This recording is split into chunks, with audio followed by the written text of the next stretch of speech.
میں مبلغ بنوں سنتوں کا، خوب چرچا کروں سنتوں کا، ہو کرم بہر خاک مدینہ۔ الحمدللہ رب العالمین والصلاة والسلام علی خاتم النبیین، اما بعد فاعوذ باللہ من الشیطان الرجیم، بسم اللہ الرحمن الرحیم۔ الصلاة والسلام علیک یا رسول اللہ وعلی آلک واصحابک یا حبیب اللہ۔ الصلاة والسلام علیک یا نبی اللہ وعلی آلک واصحابک یا نور اللہ۔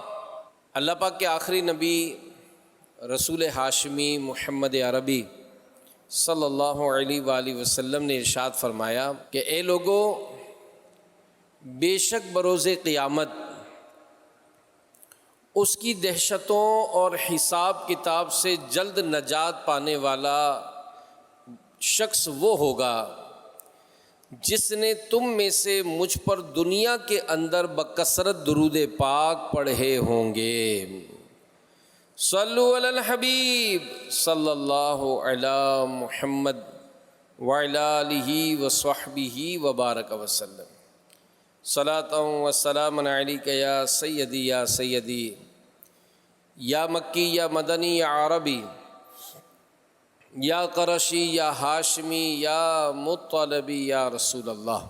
پنجاب پاکستان میں ایک دیہاتی علاقہ ہے، اس علاقے کی ایک خبر کچھ یوں مشہور ہوئی کہ ایک بے رحم باپ نے ایک دن کی بچی کو زندہ دفن کر دیا۔ پولیس نے اگرچہ اس ملزم کو، اس بے رحم باپ کو گرفتار کیا، اور جب اس کی تفصیلات جانی کہ آخر یہ عمل اس نے کیوں کیا، تو اس ملزم نے بتایا کہ اس کے گھر چھٹی بیٹی پیدا ہوئی تھی، اور اس ظالم باپ نے کہا کہ اس کی بیٹی بدصورت تھی، اس کا چہرہ بگڑا ہوا تھا،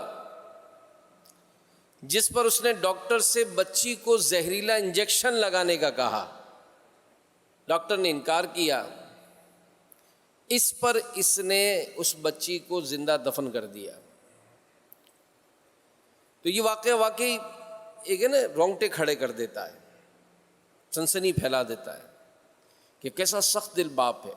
اور یہاں یہ مسئلہ یاد رکھیں کہ بدقسمتی سے ہمارے معاشرے کا ایک سلگتا ہوا موضوع ہے کہ اگر کسی گھر میں بچیوں کی ولادتیں ہوں، 1 2 3 4، تو عموماً اس میں لڑائیاں شروع ہو جاتی ہیں، اور بعض تو ایسے بھی نادان ہیں کہ وہ بیوی کو دھمکی دیتے ہیں کہ اب کی بار اگر بچی ہوئی تو طلاق دے دوں گا۔ بلکہ گھر کی جو عورتیں ہیں، حالانکہ وہ خود بھی تو ایک عورت ہی ہے نا، لڑکی تھی نا وہ جو ماں پیدا ہوئی، آج وہ لڑکے کی ماں دھمکی دیتی ہے کہ بیٹیاں نہیں چاہیے، اور بیٹے کے یہاں اگر بیٹیاں ہوں تو پھر وہ بھی رشتہ توڑنے پر اس کی رضامندی کا اظہار ہوتا ہے۔ وہ بڑا عجیب و غریب معاملہ ہے۔ تو اس میں اس ماں کا کیا قصور ہے؟ یہ تو اللہ کی مشیت ہے، وہ جسے چاہے بیٹا دے، جسے چاہے بیٹیاں دے، یا جسے چاہے بانجھ کر دے، اولاد ہی نہ دے، اس کی مشیت ہے۔ تو یہاں یہ بات یاد رکھی جائے کہ بیٹی کا قتل ہو یا بیٹے کا، کسی کا بھی دین اسلام میں قتل ناحق حرام اور جہنم میں لے جانے والا کام ہے۔ اور حدیث پاک میں اللہ کے نبی صلی اللہ علیہ وآلہ وسلم کا ارشاد ہے کہ اگر زمین و آسمان والے کسی مسلمان کے قتل پر جمع ہو جائیں تو اللہ پاک سب کو اوندھے منہ جہنم میں ڈال دے۔ تو یہ جو ظلم، بربریت اور یہ جو گناہوں کا جو بازار گرم ہوتا ہے، اس کی ایک وجہ جو علماء نے لکھی ہے وہ ہے دل کی سختی. دل کی سختی، دل جب سخت ہو جاتا ہے تو وہ پھر ایسے جو ظالمانہ انداز ہیں، جو گناہوں پہ دلیری ہے، بندہ اس میں کسی صورت سے رکتا نہیں ہے. تو دل کی سختی ہم سنتے تو ہیں، اس کا مطلب کیا ہے؟ علماء فرماتے ہیں کہ موت و آخرت کو یاد نہ کرنے کے سبب دل ایسا سخت ہو جائے کہ نصیحت دل پر اثر نہ کرے. اس کی علامات بیان کی گئی. گناہ پر رغبت ہو جائے، گناہ کرنے پر کوئی شرمندہ نہ ہو اور توبہ کی طرف توجہ نہ ہو. یہ دل کی سختی کا مطلب اور اس کی تفصیل علماء نے بیان کی ہے. تو میرے پیارے پیارے اسلامی بھائیوں اور مدنی چینل کے ناظرین، دل اچھے بھی ہوتے ہیں اور دل برے بھی ہوتے ہیں. جی ہاں، قرآن مجید میں اللہ پاک نے دونوں طرح کے دلوں کے بارے میں بیان فرمایا ہے. برے دلوں کے بارے میں کہیں فرمایا سورہ بقرہ میں آیت نمبر 10 میں، ان کے دلوں میں بیماری ہے، تو اللہ نے ان کی بیماری میں اور اضافہ کر دیا. ایک جگہ فرمایا تو وہ لوگ جن کے دلوں میں ٹیڑھا پن ہے. ایک جگہ فرمایا کہ اللہ پاک نے ان کے دلوں پر مہر لگا دی ہے. ایک جگہ فرمایا پھر اس کے بعد تمہارے دل سخت ہو گئے تو وہ پتھروں کی طرح ہیں، بلکہ ان سے بھی زیادہ سخت ہیں. تو ان آیات میں برے دلوں کو جن الفاظ سے بیان کیا گیا کہ کہیں فرمایا کہ یہ مریض دل ہے، کہیں کہا گیا کہ یہ ٹیڑھا دل ہے، کہیں فرمایا یہ مہر لگے ہوئے دل ہیں پتھروں جیسے، اس سے بھی سخت. تو یہ سب برے اور خدا کی بارگاہ میں ناپسندیدہ دل ہیں. کیونکہ ہم اگر ظاہری طور پر اگر اپنے امراض کو دیکھتے ہیں تو بڑا عجیب و غریب ہے کہ اس وقت کئی ایسے ہوں گے، مدنی چینل پر بھی ہوں گے، جنہوں نے اپنی باڈی کا پورا چیک اپ کرایا ہوگا اور آپ کو اتنا کانفیڈنس ہوگا کہ میرا دل جوان ہے، میرا دل جوان ہے. میں نے تو ابھی اس کے سارے ٹیسٹ وغیرہ کرائے ہیں، ایکو وغیرہ کرایا ہے، سارے معاملات میرے کلیئر ہیں. میں نے بلڈ ٹیسٹ کرایا، لیپڈ پروفائل کرایا، ہر ٹیسٹ میرا کلیئر ہے. تو یہ ظاہر ہے اگر ان امراض کو اگر ہم نے جانا پہچانا، یہ تو جسمانی امراض ہیں. یہ جن کی باتیں ہو رہی ہیں یہ روحانی امراض ہیں. جسمانی امراض اگر بڑھتا بھی ہے تو زیادہ سے زیادہ بڑھ کر بندے کی جان لیتا ہے، مگر جو روحانی امراض ہیں اگر یہ بڑھ جائے تو اس سے بندے کا ایمان برباد ہو جاتا ہے. تو برے دلوں کے بارے میں ہم نے سنا کہ فرمایا گیا کہ یہ ٹیڑھے دل ہیں، مہر لگے ہوئے دل ہیں، پتھروں سے زیادہ سخت دل ہیں. اور اچھے دلوں کے بارے میں کیا فرمایا؟ سورہ انفال میں ایمان والے وہی ہیں کہ جب اللہ کو یاد کیا جائے تو ان کے دل ڈر جاتے ہیں.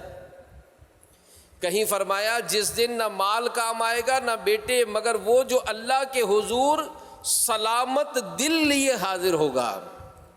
ایک جگہ فرمایا کیا ایمان والوں کے لیے ابھی وہ وقت نہ آیا کہ ان کے دل اللہ کی یاد کے لیے جھک جائیں؟ ان آیات میں اچھے دلوں کے بارے میں فرمایا گیا کہ وہ خدا کے ذکر پر خوف خدا سے لبریز ہو جاتے ہیں، باطنی عیوب و رذائل سے سلامت اور اللہ کی یاد کے لیے جھکنے والے دل ہوتے ہیں. ہم اس کو فیل نہیں کرتے. یعنی اللہ پاک نے بعض کو ایسی نعمتیں عطا کی ہیں کہ وہ چاہیں تو دوسروں کی بڑی مدد کر سکتے ہیں، مگر کیا ہوتا ہے، یا دل نہیں کرتا. اللہ نے مال دیا ہے مگر کسی ضرورت مند کو دل نہیں کرتا کہ ہم مدد کریں. میرا دل نماز میں نہیں لگتا، آپ نے سنا ہوگا، یہ سنا ہوگا، میرا دل نماز میں نہیں لگتا، میرا دل کاروبار میں نہیں لگتا. کسی کو کسی سے ملنے جلنے کا گیا، میرا لوگوں سے ملنے کو دل نہیں کرتا ہے. یہ کیفیات ہوتی ہے نا. تو میرے پیارے پیارے اسلامی بھائیوں، دل کی بری حالت ختم کر کے اسے اچھی حالت میں تبدیل کرنا یہ نہایت اہم ہے. بلکہ تمام اعضاء کی اصلاح کا دار و مدار یہ دل پر ہے. علماء لکھتے ہیں کہ دل اگر نیک ہے، متقی ہے، تو اعضا بھی نیکی اور تقوی کا راستہ اختیار کریں گے. اور اگر دل تقوی سے خالی ہو، ایسی سخت دلی ہو کہ ہمیں اس کا احساس بھی نہ ہوتا ہو. جی ہاں، امیر اہل سنت کے واقعات میں ہم نے سنا ہے، دیکھا بھی ہے. ایک کسی نے امیر اہل سنت کو ایک کیلا دیا تحفے میں، کہیں سے ہوتا ہے نا کیلا رکھا ہوا تو اٹھا کر دیا. تو امیر اہل سنت نے وہ کیلا لے کر اس سے پوچھا کہ کہاں سے اٹھایا؟ تو اس نے کہا کہ حضور وہ وہاں جو رکھے تھے نا وہاں سے اٹھایا. تو کہا بیٹا دیکھیں اس پر ایک چونٹی جو ہے نا وہ بے قراری سے دوڑ رہی ہے. چونٹی ہمیشہ اپنے قبیلے کے ساتھ ہوتی ہے، تو اگر آپ وہاں تھوڑی دیر رکھ دیں گے تو چونٹی وہاں اتر کر اپنے قبیلے کے ساتھ ہو جائے گی، کیلا پھر لے آئیے گا. یعنی یہ اس ایک چونٹی کا خیال کر رہے ہیں. اگر کپڑے پر چونٹی ہو تو امیر فرماتے ہیں کہ آپ کو چونٹی نظر آتی ہے تو آپ نے تو یوں ہاتھ پھیر دینا ہے. تو اگر ہاتھ پھیرا تو وہ چونٹی کو لوہے کی تو بنی ہوئی نہیں ہے، اس نے تو پار ہی ہو جانا ہے. تو چونٹی کو جھاڑنے کے لیے اگر یہاں چونٹی چل رہی ہے، امیر فرماتے کہ آپ کپڑے کو نیچے سے تھوڑا سا جھاڑیں تو چونٹی گر جائے گی. یہ اوپر سے گر کے جب نیچے گرے گی تو زخمی نہیں ہوگی، اس کا ٹینشن نہیں لے، لیکن اس کی جان بچ جائے گی. اگر ہم نے چونٹی کو مارا تو پھر اس نے بچنا نہیں ہے. تو آج ہم دیکھیں کیسے حالات ہیں. کاروبار کرنے والا جانتا ہے کہ میں جس چیز کی ملاوٹ کر رہا ہوں یہ لوگوں کی صحت کے لیے مضر ہے. میں جانتا ہوں کہ یہ اگر اس کو کوئی استعمال کرے گا تو اس کو طرح طرح کے امراض ہوں گے، لیکن صرف وہ کیوں ملاتا ہے کہ میرا مال زیادہ بکے گا، میں زیادہ مالدار ہو جاؤں گا، میں زیادہ مال کما لوں گا. وہ لوگوں کی صحت سے کھیلتا ہے، لوگوں کی صحت سے کھیلتا ہے. کوئی کس طرح کا انداز اختیار کرتا ہے، کوئی کسی کے مکان پہ قبضہ تو کسی کے گھروں زمینوں پہ قبضے. یعنی طرح طرح کے اگر ہم انداز دیکھیں تو ظلم اور بربریت کے ایک سے ایک انداز اپنائے جا رہے ہیں. تو یاد رکھیے دار و مدار دل پر ہے. اگر دل میں نرمی ہے، ایک چھوٹا سا جانور بھی اگر گاڑی کے نیچے آ جائے گا تو بندے کا دل لرز جائے گا. لیکن دل سخت ہے تو بندہ بہت سے بڑے بڑے جرائم کرنے سے بھی دریغ نہیں کرتا ہے.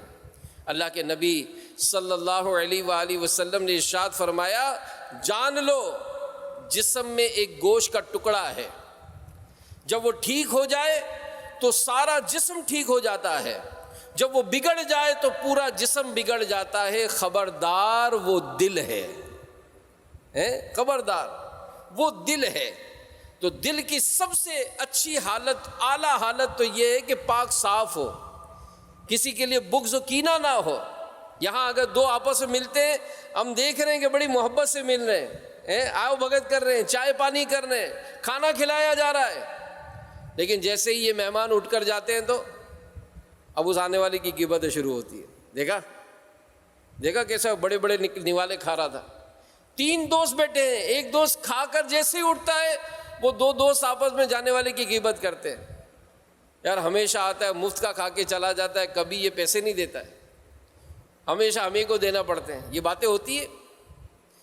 کوئی ہم کو چھوڑنے آئے اپنی گاڑی پر، کیا چلو میں آپ کو گھر چھوڑ دیتا ہوں. جیسے ہی وہ چھوڑ کر جائے تو دوسرے سے کہتے ہیں یار اس کی گاڑی یہ کھٹارا ہے، یار اتنا کھڑ کھڑ کر رہی تھی میرے تو سر میں درد ہو گیا.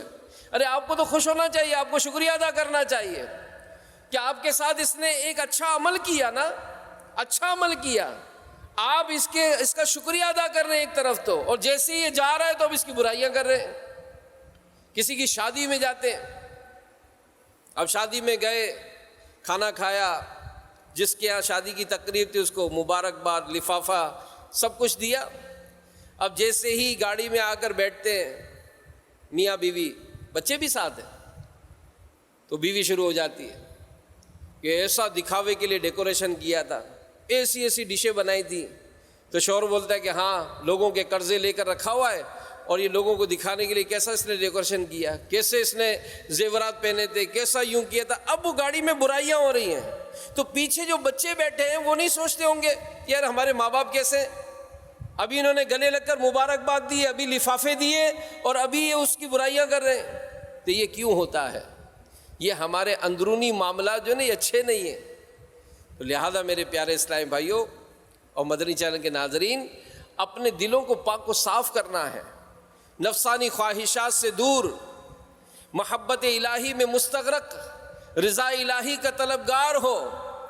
جیسا کہ اللہ پاک ارشاد فرماتا ہے کہ وہ اللہ کی محبت میں مسکین اور یتیم اور قیدی کو کھانا کھلاتے ہیں اور کہتے ہیں کہ ہم تمہیں خاص اللہ کی رضا کے لیے کھانا کھلاتے ہیں، ہم تم سے نہ کوئی بدلہ لیتے ہیں نہ شکریہ.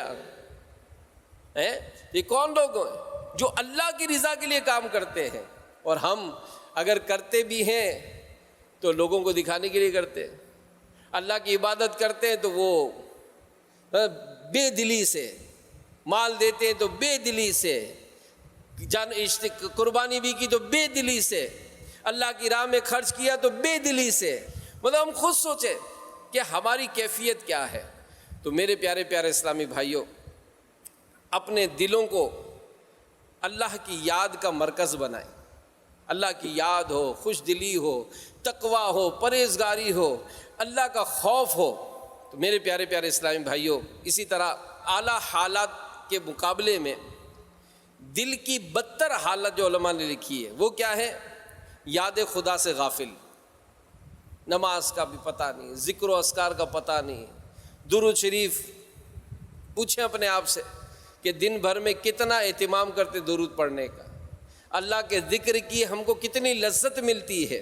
جبکہ علماء نے لکھا ہے کہ جو چیز اللہ کے ذکر سے غفلت اختیار کرتی ہے وہ ہلاک کر دی جاتی ہے. درخت اس وقت کاٹ دیا جاتا ہے جب وہ اللہ کے ذکر سے غافل ہوتا ہے. پرندے اس وقت قید کر لیے جاتے ہیں جب وہ اللہ کے ذکر سے غفلت کرتے ہیں. اب انسان ہے، یہ اللہ کے ذکر اختیار ہی نہیں کرتے، اس کی لذت ہی نہیں پاتے، نفسانی خواہشات کا شکار ہو جاتا ہے. یہ بدترین دل کی حالت بیان ہو رہی ہے. حلال و حرام کی تمیز سے بے پرواہ اور گناہوں کی آلودگیوں میں ڈوبا ہوا ہو، طرح طرح کے گندے خیالات. آج مجھے کون کون سے گناہ کرنے، یہ پہلے سے پلاننگ بنی ہوئی ہوتی ہے. دل کی عجیب و غریب کیفیت ہے. جہاں اللہ کا ذکر ہوتا ہو، اس کے محبوب کی یاد ہوتی ہو، سنتوں بھرا بیان ہوتا ہو، توبہ و استغفار کا ذہن بنتا ہو، جہاں نیکی کی طرف رغبت دلائی جاتی ہو، جہاں موت کا تذکرہ ہوتا ہو، جہاں قبر کو اچھا کرنے کے لیے اہتمام کرایا جاتا ہو، جہاں آخرت میں سرخری دلانے کے لیے، جہاں جنت میں لے جانے والے اعمال کا شوق دلایا جاتا ہو، اس طرف آنے میں تو ہمارا دل ہی نہیں لگتا ہے. تھوڑی دیر بیٹھتے تو بے چین ہو جاتے، مدنی چینل دیکھتے ہیں لیکن ذرا سی ایسی کوئی بات ہوتی ہے فوراً سوئچ کر دیتے ہیں، کہیں اور چلے جاتے ہیں، کیونکہ دل مریض ہے ہمارا. ہم مریض ہیں، ہمارے دل جو ہے ان چیزوں پہ لگتے نہیں ہیں.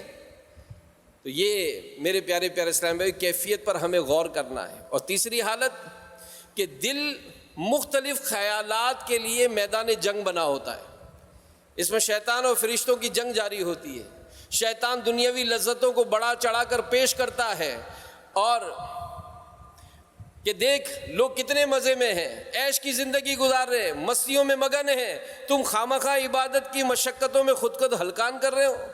اور فرشتہ یاد دلاتا ہے کہ غفلت نہ کر، موت اچانک آ جائے گی، تو اچانک موت کا شکار ہو جائے گا، تجھے اندھیری قبر میں اتار دیا جائے گا، تجھے تیری کرنی کا پھل بھگتایا جائے گا. ایسی حالت میں بندہ جو ہے اپنے آپ کو گناہوں سے بچا لیتا ہے. تو ان تینی حالتوں میں کسی کو بھی اختیار کرنا یہ اللہ پاک نے بندے کے اختیار میں دیا ہے. یہ نیکی کی طرف آنا ہے، برائی کی طرف جانا ہے، یا یہ کشمکش والا جو معاملہ ہوتا ہے.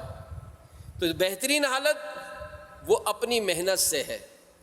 جو بدتر حالت میں ہے وہ اپنے کرتوتوں کے سبب ہے. جو تردد و تذبذب کا شکار ہے وہ بھی اپنی اختیاری کمزوری کی وجہ سے ہے. کامل مسلمان کی خواہش یقیناً یہی ہوتی ہے کہ وہ اپنے دل کو بہترین حالت میں رکھے. تو میرے پیارے پیارے اسلامی بھائیوں، جب ہم غور کرتے ہیں تو ہمارا دل مختلف کمزوریوں کا شکار نظر آتا ہے. آج میں آپ کو چند ایک دل کی سختی کے علاج کے بارے میں عرض کروں گا کہ اگر محسوس ہوتا ہو کہ میرا دل جو ہے وہ نیکیوں کی طرف مائل نہیں ہوتا، میرا دل جو ہے وہ گناہوں میں ڈوبا ہوا ہے، میرا دل جو ہے وہ لذت نہیں پا رہا، مجھے عبادت کی لذت نہیں ملتی، اللہ پاک نے مجھے مال تو دیا ہے لیکن اس مال کو میں اپنے سگے بھائی بہنوں پہ بھی خرچ نہیں کر پاتا ہوں۔ اللہ پاک نے مجھے حیثیت دی ہے، لیکن اس حیثیت کو میں اپنے پڑوسیوں کے معاملے میں بھی بے پرواہ ہو جاتا ہوں۔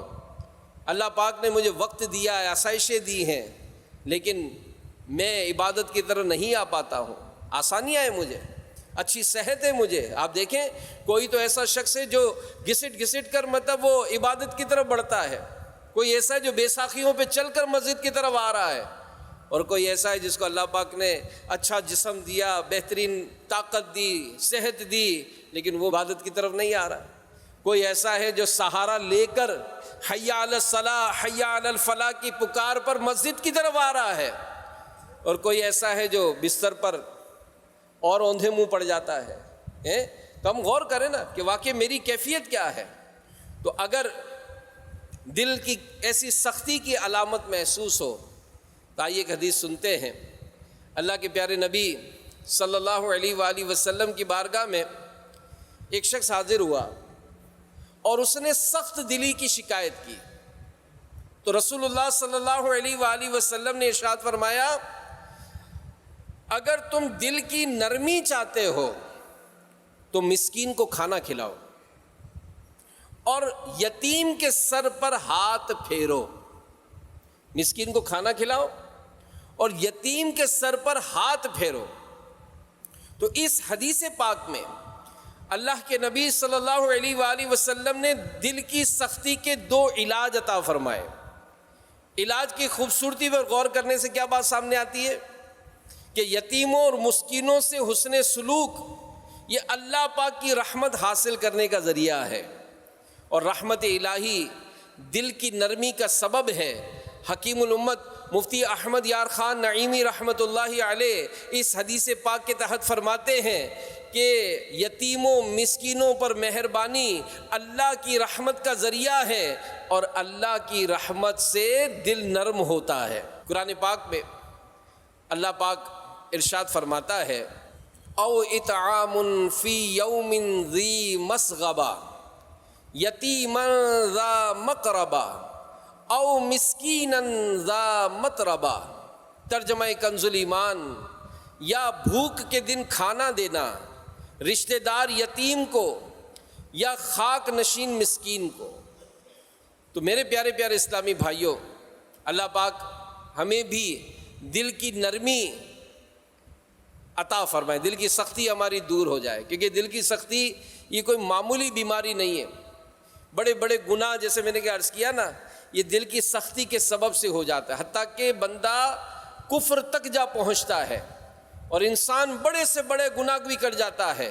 یہ بیماری اللہ پاک کی رحمت سے دور اور عبادت کی لذت کو ختم کر دیتی ہے۔ سخت دل شخص گناہ پر دلیر ہو جاتا ہے، یہی وہ بیماری ہے جس سے نصیحت کی دوائیں بالکل بے اثر ہو جاتی ہیں۔ دل کی سختی کتنی بڑی سزا ہے، اس کا اندازہ حضرت مالک بن دینار رحمت اللہ علیہ کے اس قول سے لگائیے۔ آپ فرماتے ہیں اللہ کی طرف سے دلوں اور جسموں میں کچھ سزائیں ہیں، مثلا روزی میں تنگی، عبادت میں سستی، اور بندے کے لیے دل کی سختی سے بڑی سزا کوئی نہیں ہے۔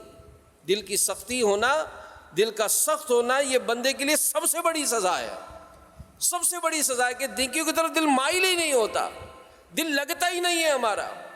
تو دل سخت ہونے کے کئی اسباب ہیں۔ زبان کا بیجا استعمال یہ بھی دل کو سخت کرتا ہے۔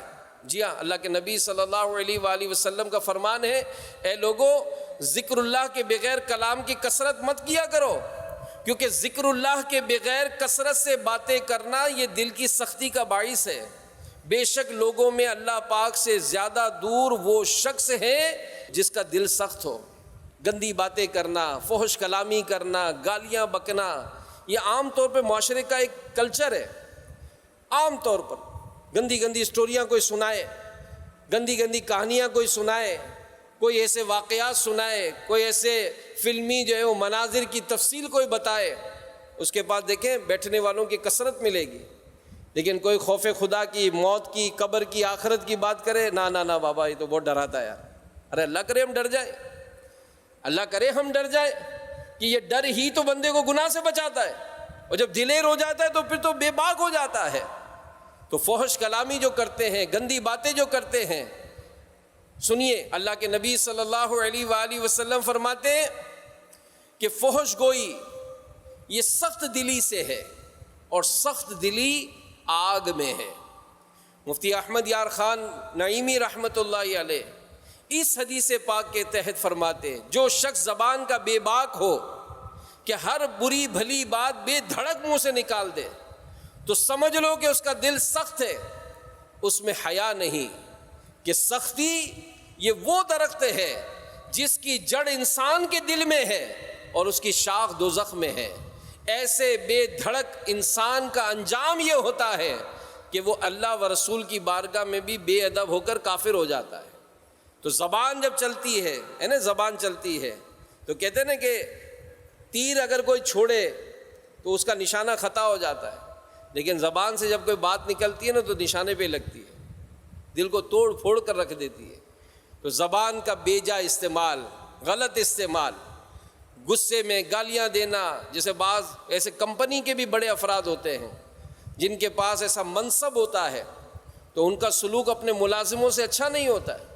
کئی ایسے سیٹ ہوتے ہیں جو یوں معاشرے میں بڑے خوش اخلاق نظر آتے ہیں لیکن ان کا اپنے ملازموں سے اچھا سلوک نہیں ہوتا ہے۔ کئی ایسے ہوتے ہیں جو پوری گیدرنگ میں بڑے ملنسار ہوتے ہیں لیکن ان کا اپنے گھر میں بیہیو اچھا نہیں ہوتا ہے، وہ اپنے گھر میں اپنے بچوں کو گالیاں دیتے ہیں، اپنی بیوی کو گالیاں دیتے ہیں، اور معاذ اللہ بعض ایسے بے باک اور بے شرم قسم کے لوگ کہ جو اپنے والدین کو گالیاں دیتے ہیں، والدین کو گالیاں دیتے ہیں، ذرا سی کوئی بات خلاف مزاج ہو توڑ پھوڑ کر رکھ دیں گے۔ تو اپنی زبان کو لگام دیں کہ کہیں یہ زبان کا غلط استعمال ہمیں جہنم میں نہ جھونک دے، اور یہ زبان کا بے دریغ استعمال یہ دل کو سخت کرنے والا ہے۔ اسی طرح زیادہ ہنسنا یہ بھی دل کی سختی کا سبب ہے۔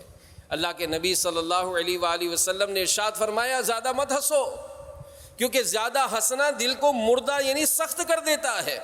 ایک اور ارشاد فرمایا زیادہ ہنسنے کا نقصان بتاتے ہوئے کہ زیادہ ہنسنے سے بچتے رہو، کیونکہ زیادہ ہنسنا دل کو مردہ کر دیتا اور چہرے کے نور کو ختم کر دیتا ہے۔ تو کبھی اکیلے بیٹھے ہوں تو کبھی اپنی تصور تو کریں نا، جو بزرگوں کے چمکتے دمکتے چہرے ہم دیکھتے ہیں یہ کیوں ہیں؟ ہم ایسا نہیں ہے کہ ان کو ہمیشہ کوئی ان کے چہرے کو یہ بالکل کوئی باتیں نہیں کرتے ہیں، نہیں، ان کے پاس بیٹھیں گے ہمیں مزہ آئے گا باتیں، جیسا امیر اہل سنت کے مدنی مذاکرے میں ہم بیٹھتے ہیں 2 گھنٹے 3 گھنٹے 4 گھنٹے 5 گھنٹے، یہاں تک کہ اسلامی بھائی جو فیضان مدینہ آتے ہیں ساری رات گزارتے ہیں، امیر اہل سنت کا کھلتا ہوا مسکراتا چہرہ ہی دیکھتے ہیں، لیکن یہ وہ ہنسنا نہیں ہے جو دلوں کو مردہ کرتا ہے، یہ تازگی دلاتا ہے۔ اور پھر ایسے نیک لوگوں کے چہرے جب ہم دیکھتے ہیں تو ان کے چہرے دیکھ کر اللہ کی یاد آ جاتی ہے، بشاشت آ جاتی ہے، ہماری اداسیاں ختم ہو جاتی ہیں۔ تو کاش ہمیں بھی یہ نصیب ہو جائے کہ ہم کچھ ایسی سنجیدگی لائیں کہ جس میں ہمیں اپنی موت اور آخرت کی یاد ہو، اور بیجا ہنسی اس سے ہم اپنے آپ کو بچائیں۔ تیسری بات، پیٹ بھر کر کھانا یہ بھی دل کی سختی کا سبب ہے، اور ظاہر ہے جب زیادہ کھاتا ہے تو مستی بھی زیادہ چڑھتی ہے، عبادت میں سستیاں بھی زیادہ ہوتی ہیں۔ اور ایک بات یہ بھی ہم نے سنی کہ زیادہ کھانا جو ہے یہ دل کو سخت کر دیتا ہے، ایک لمیٹیشن ہو۔ تو ہمیں چاہیے کہ ہم کھانے میں بھی احتیاط کریں۔ اور اسی طرح میرے پیارے اسلامی بھائیوں، گناہوں کی کثرت یہ بھی دل کی سختی کا سبب ہے۔ حدیث پاک میں ہے کہ مومن جب گناہ کرتا ہے اس کے دل پر ایک سیاہ نقطہ بن جاتا ہے، پھر اگر وہ توبہ کرے، وہ گناہ سے الگ ہو جائے، بخشش چاہے تو اس کا دل صاف کر دیا جاتا ہے۔ اگر توبہ نہ کرے بلکہ زیادتی کا مرتکب ہو تو وہ نقطہ بھی زیادہ ہوتا جاتا ہے۔ حضرت سیدنا امام ابن حجر حیتمی شافعی رحمۃ اللہ علیہ فرماتے ہیں وہ سیاہ نقطہ پورے دل کو ڈھانپ لیتا ہے، یہ وہی زنگ ہے جسے اللہ پاک نے اپنی کتاب میں اس طرح ذکر فرمایا، کلا بل ران علی قلوبہم ما کانوا یکسبون۔ ترجمہ کنز الایمان، کوئی نہیں بلکہ ان کے دلوں پر زنگ چڑھا دیا ہے ان کی کمائیوں نے۔ تو یہ جو آنکھوں سے ہونے والی بدنگاہی، یہ لوگوں کو اپنے ہاتھوں سے ظلم و ستم کرنا، یہ حرام کھانا، حرام کمانا، لوگوں کے ساتھ ظلم و زیادتی کرنا، لوگوں کے حقوق چھین لینا، لوگوں پر ظلم کرنا، ان کے ساتھ زیادتیاں کرنا، یہ سب دلوں کو کے اوپر جو ہے وہ زنگ کو چڑھاتی ہیں، میل چڑھتا جاتا ہے، دل سیاہ ہوتا جاتا ہے، پھر اگر کوئی نصیحت کرے تو وہ نصیحت اس کے دل پر اثر نہیں کرتی۔ تو اللہ پاک ہمارے دلوں کو اپنی یاد سے معمور فرمائے اور ہمیں قلب سلیم عطا فرمائے، ہمارے دل نرم ہو جائے اور ہم عبادت کی طرف، ریاضت کی طرف، تلاوت کی طرف ہمارا دل لگ جائے۔ عبادت میں، ریاضت میں، تلاوت میں لگا دے دل، رجب کا واسطہ دیتا ہوں، فرما دے کرم مولا، رجب کا واسطہ دیتا ہوں، فرما دے کرم مولا۔ عبادت کی لذت مل جائے تو سبحان اللہ، راتوں کو اٹھنا نصیب ہو جائے گا۔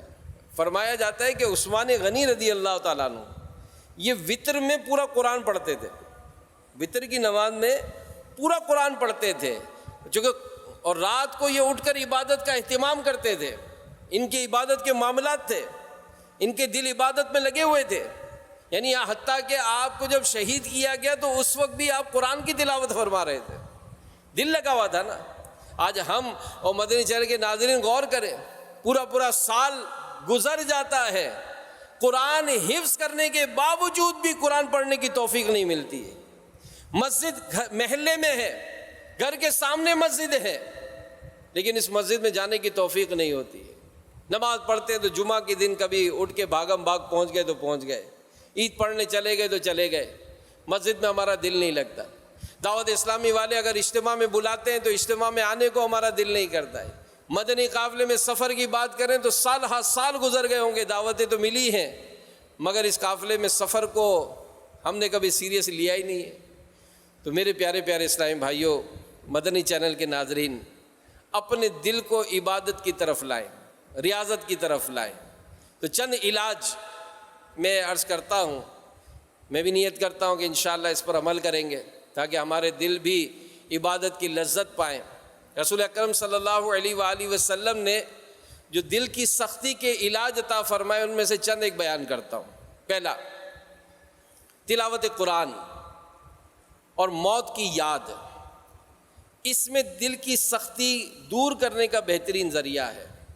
اللہ کے نبی صلی اللہ علیہ وآلہ وسلم نے ارشاد فرمایا، دلوں کو بھی زنگ لگ جاتا ہے جس طرح لوہے کو پانی پہنچنے سے زنگ لگتا ہے۔ عرض کی گئی، یا رسول اللہ اس کی صفائی کس چیز سے ہوگی؟ فرمایا، موت کی بکثرت یاد اور تلاوت قرآن سے۔ یہ موت کو کیسے یاد کریں؟ جی ہاں، یاد کریں، آپ کو مجھے یاد آئیں گے، نانا یاد آئیں گے، اپنے رشتہ دار یاد آئیں گے، ماموں یاد آئیں گے، خواتین یاد آئیں گی، والدین یاد آئیں گے، رشتہ داروں میں بہت قریبی رشتہ دار یاد آئیں گے۔ ہم کہیں گے جناب یہ بوڑھے ہو گئے تھے تو انتقال کر گئے، نہیں، آپ کو بچے یاد آئیں گے جو پیدا ہی مرے ہوئے تھے، یا ایسے یاد آئیں گے جو پیدا ہوتے چند دنوں میں جن کا انتقال ہوا تھا، اور ایسے بھی یاد آئیں گے جو تھوڑی عمر میں 8-10 سال کی عمر میں انتقال ہوا تھا۔ اور اگر نوجوانوں کو پیارے اسلامی بھائیو یاد کرنا چاہیں، ایسے کتنے نوجوان یاد آئیں گے جو 16 سال 18 سال 20 سال کی عمر میں ہمارے سامنے دنیا سے چلے گئے۔ آپ کہیں گے کہ جناب یہ سب تو یادیں ہیں، ارے ہاں، اپنے قریبی دوستوں کو یاد کریں۔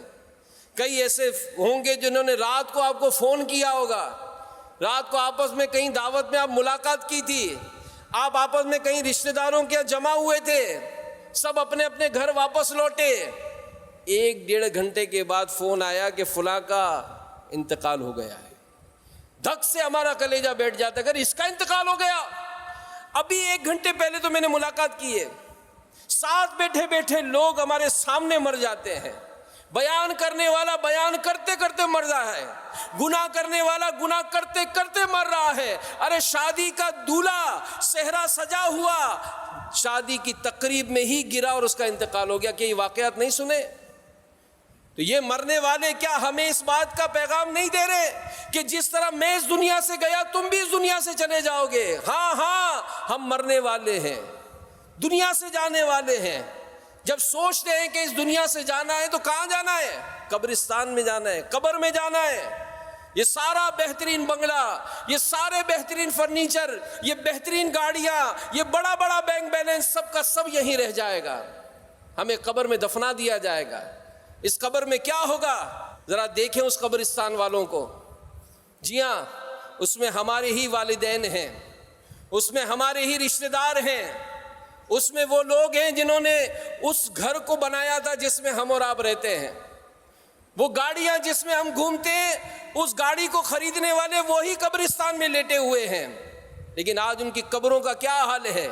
کسی نے ویڈیو بھیجی کہ قبرستان کا وہ حال ہو گیا کہ مردوں کی لاشیں جو ہے وہ بہہ بہہ کر باہر جا رہی ہیں، ان کی ہڈیاں بہہ بہہ کر جا رہی ہیں باہر۔ وہ کون اولاد ہے کہ جس نے اپنے ماں باپ کی قبروں کو جا کر دیکھا ہے؟ وہ کون رشتہ دار ہے کہ جس نے اس شخص کو، کہ جس نے اس کو اتنا سجایا کاروبار دیا، اس کی جا کر قبر کو کچھ دیکھ بھال کی ہو؟ قبریں گر پڑیں، مٹیاں اندر چلی گئیں، تو کیا یہ چیز ہمیں نہیں ڈراتی، ہماری مستی کو ختم نہیں کرتی کہ آج اگر ہم اپنے حالات کو دیکھتے ہیں تو یوں جی رہے جیسے مرنا ہی نہیں ہے؟ جی ہاں، ہم مریں گے، پھر اسی طرح ہمیں بھی قبرستان میں دفن کر دیا جائے گا۔ کون آئے گا ہماری قبروں پر؟ کوئی نہیں آئے گا۔ ہماری قبروں کے اندر کون ہوگا؟ ہمارے اعمال ہوں گے۔ جی ہاں، یہ وہی اعمال کہ اگر اس میں یتیموں پر شفقت کی ہے، اگر اس میں غریبوں کا بھلا کیا ہے، اگر ہم نے نمازیں پڑھی ہیں، اگر ہم نے زکوٰۃ دی ہے، اگر ہم نے حج کیے ہیں، اگر لوگوں کے ساتھ اچھا سلوک کیا ہے، تو یہ قبر بظاہر تو گوڑا ہی نظر آ رہا ہوگا، لیکن یہ چھوٹا سا گڑھا جنت کا باغ ہوگا۔ اس میں جنت کی کھڑکیاں کھلی ہوئی ہوں گی، اس میں جنتی کفن پہنایا گیا ہوگا مرنے والے کو، اس کی قبر نور مصطفیٰ سے روشن ہوگی۔ تو اس موت کو یاد کریں جو کسی بھی وقت آ سکتی ہے۔ جب موت کی یاد ہوگی، یہ دل کی سختی دور ہوگی۔ جب دل کی سختی دور ہوگی تو دل عبادت کی طرف مائل ہوگا۔ حی علی الصلاۃ، حی علی الفلاح کی صدائیں سن کر ہم اپنی جگہ بیٹھے نہیں ہوں گے، بلکہ مسجد کی طرف چل پڑیں گے۔ قرآن کی تلاوت کا شوق ہمیں ہوگا، ہم تلاوت کی طرف بڑھیں گے، نیکیوں کی طرف بڑھیں گے۔ تو اس قرآن کی تلاوت کو اپنا معمول بنائیں، موت کی یاد کو اپنا معمول بنائیں، مرنے والوں کو یاد کریں، تصور کریں کہ کیسے کڑیل جوان تھے، اچانک موت کا شکار ہو گئے، ہمیں بھی مرنا ہے۔ پھر اسی طرح ہمارے غوث اعظم رحمۃ اللہ تعالی علیہ نے بعض بزرگوں کے حوالے سے بیان فرمایا ہے کہ تمام خیر ان 2 کلموں میں ہے۔ نمبر 1 حکم الہی کی تعظیم، نمبر 2 اللہ پاک کی مخلوق پر شفقت۔ اللہ نے جو حکم دیا سر تسلیم خم کرے۔ حی علی الصلاۃ، صدا کہاں سے آ رہی ہے؟ اللہ کے گھر سے۔ کون صدا دے رہا ہے؟ مؤذن صدا دے رہا ہے اللہ کے گھر سے کہ آؤ نماز کی طرف، سارے کام چھوڑ کر نماز کی طرف، آؤ فلاح کی طرف، سارے کام چھوڑ کر فلاح کی طرف۔ الصلاۃ خیر من النوم، نماز نیند سے بہتر ہے۔ بستروں کو چھوڑ کر اللہ کے گھر کی طرف، گھر کے سارے افراد اٹھ کر نماز کا اہتمام کریں۔ اور اسی طرح اللہ کی مخلوق پر شفقت۔ جی ہاں، اللہ نے اگر آپ کو نوازا ہے، اپنے اطراف کا جائزہ لیں، جو ضرورت مند ہیں ان کی مدد کریں، مالی مدد کریں، راشن سے مدد کریں، دودھ سے مدد کریں۔ اور یہ اللہ کی مخلوق پر شفقت و محبت انشاءاللہ آپ کی عمر میں زیادتی کرائے گی، اس لیے کہ آپ کسی کے ساتھ بھی بھلا کریں، وہ جواب کیا دیتا ہے؟ اللہ تیرا بھلا کرے۔ کسی کو سامان اٹھا کر دے، وہ بوڑھا کیا کہے گا؟ اللہ تیرا بھلا کرے۔ کسی نابینا کا ہاتھ پکڑ کر روڈ پار کرا دے، کیا کہے گا؟ اللہ تیرا بھلا کرے۔ کسی کے گھر راشن پہنچا دے، کیا کہے گا؟ اللہ تیرا بھلا کرے۔ کسی کی مالی مدد کریں گے، وہ کیا کہے گا؟ اللہ تیرا بھلا کرے۔ تو یہ اللہ تیرا بھلا کرے، یہ جس کو مل جائے دعا، اس کا بیڑا پار ہوگا۔ تو مخلوق پر شفقت، اور جو اللہ کی تعظیم نہ کرے، غوث پاک قول نقل کرتے ہیں، اور نہ اللہ کی مخلوق پر شفقت کرے، تو ایسا شخص اللہ کی رحمت سے دور ہے۔ تو بہرحال اس کے بہت سارے طریقے جو میں نے بیان کیے۔ مخلوق پر شفقت و مہربانی یہ ہے کہ یتیموں پر شفقت کی جائے، اور یتیموں سے حسن سلوک جس گھر میں ہوتا ہے وہ گھر بہترین گھر کہا گیا، جو بدسلوکی کی جاتی ہے وہ بدترین گھر قرار دیا گیا۔ تو بہرحال میرے پیارے پیارے اسلامی بھائیوں، اللہ ہمارے دلوں کو نرمی کی نعمت سے مالا مال فرمائے۔ اچھی صحبت، اچھے لوگوں کی باتیں سننا، یہ انشاءاللہ ہمارے دلوں کو نرم کرے گی۔ اللہ پاک ہمیں عمل کرنے کی توفیق عطا فرمائے، آمین، بجاہ خاتم النبیین صلی اللہ علیہ وآلہ وسلم۔ صلو علی الحبیب صلی اللہ علی محمد۔ میں مبلغ بنوں سنتوں کا، خوب چرچا کروں سنتوں کا، ہو کرم بہر خاک